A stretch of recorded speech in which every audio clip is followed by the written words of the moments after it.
रामकृष्ण हरी मंडळी. तर असं यावं लागतंय जनावर पण राखायला. बघा हे वाटाकडे बघू बघू जीव गेला खरं. आता येते तिच्या मावशीला म्हणलं आज माझी पिढी यायची होती तर आणि तर बघा मंडळी, आमच्या डोंगरात म्हणलं ना तर खायला आता सध्या उन्हाळ्यात काहीच राहत नाही खायला. कारण का सगळं चारा वाळून वाळून गेलाय आणि आता फक्त नुसती दगड दिसायला लागलेत. तर इथं म्हशी आणलेल्या आहेत आम्ही. या म्हशी आणि पलीकडे रेड्या आणि खाली बैल आहेत. त्या बंडामध्ये बैल चरतात. खाली थोडं तिथं पाणी साचलेलं होतं ना, तिथं थोडं हिरवं फुटलेलं खात्यात.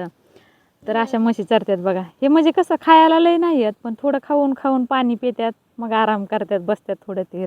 घरी पण ह्यांना दिवसभर टाकायला आहे का ना, एवढं आपल्यापाशी वैरण पण संपली आणि घास आहे ते तर लागतंय कधी कधी. म्हणून शेळ्यांना पण जास्त शेळ्या सोडल्या नाहीत, कारण आमच्याकडे लय लाडगं लय फिरतात. त्याच्यामुळे शेळ्या जास्त आणत नाहीत. कधी कधी आणत असतात, नाही तर शेळ्या बांधूनच असतात. तर अशा म्हशी खायला लागल्या तर बघा नाही का कशा चरतात. आणि इकडं म्हणजे लेकरं आहे, आम्ही सगळीच आलोत, मी काय एकटीच आलेलं नाही. पण हे बघा आमच्या ताईचं काही काम चालू आहे, तर असं दावं तयार करायला लागलं तर इथं. आमचं आहे का ना घरी एक पण दावा आम्ही विकत आणत नाहीत ना, काही नाही. सगळी जी साड्याची जुन्या साड्या असतात ना, त्या साड्याचं त्या चिंदकाचं कपडे शिवलेले असतात ना, त्याचे असं सगळं चिंदकं हे करून दावं तयार करतात. तर बघा हे किती दावं छान वळून हे केलं आहे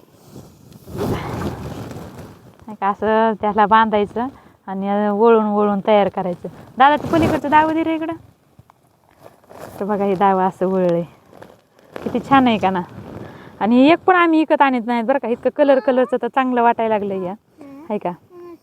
सगळं जनावरला कासरा लावायचा, बैलाला कुळवाला कासरा लावायला, सोल ही सगळी ह्याची तयार करतो. सोल पण ह्याचं तयार करायची. ह्या दुहेरी केल्यावर सोल तयार होत असं नाही का ना, वळून नसती पण. आमच्या ताईला सगळं येतंय काय बनवायला. लय दिवसापासून शिकल्यात आहे का नव्हतं. जनावरकडे येत होता तेव्हा हीच काम होता. थोडं जनावराकडं. इथं शेळ्या बसल्या त्या झाडाखाली बसायचं, तिथं वळीत बसायचं. आणि आता बघा आता बी तेच काम चालू आहे. याला म्हणतात संसार. एक पण विकत आणायचं नाही दावं एक सुद्धा. म्हशी कुठे गेल्या. आणि सावली काय आम्हाला हिवराची सावली. तुम्हाला माहिती आहे का, तुम्ही म्हणतात का नाही हिवराच्या झाडाखाली बसू नाही. तर हिवराच्या झाडाखाली का बसू नाहीत हे कुणाला माहिती आहे का. तर कुणाला माहीत असलं तर नक्की कमेंट करून सांगा बरं, ह्या हिवराच्या झाडाखाली का बसत नाहीत ते. जुनी म्हणजे लय जुनीपासून म्हणतात बरं का, की जुनी लोक म्हणायची की हिवराच्या झाडाखाली बसू नाही म्हणून बसत नाहीत. पण आम्ही इकडून बसलो साईडला, कारण सावली पडते. जनावराकडे आल्यावर लिंबाची सावली, पुन्हा त्या गुलतुऱ्याची सावली, ही असं सावलीनं बसावं लागते. तर पूर्ण आमच्या इकडं सगळा डोंगर भागच आहे बघा. खरं पावसाळ्यात वातावरण छान वाटतंय. आता काय नाही, सगळे दगडं सगळे झाडं सगळे वाळून गेल्यासारखं झालंय. कशा म्हशी चरायला लागल्यात आमच्या तिकडं.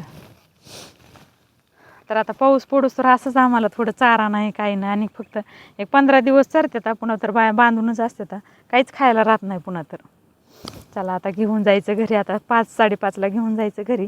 पाणी पितात आणि बसतात. चला बाय बाय.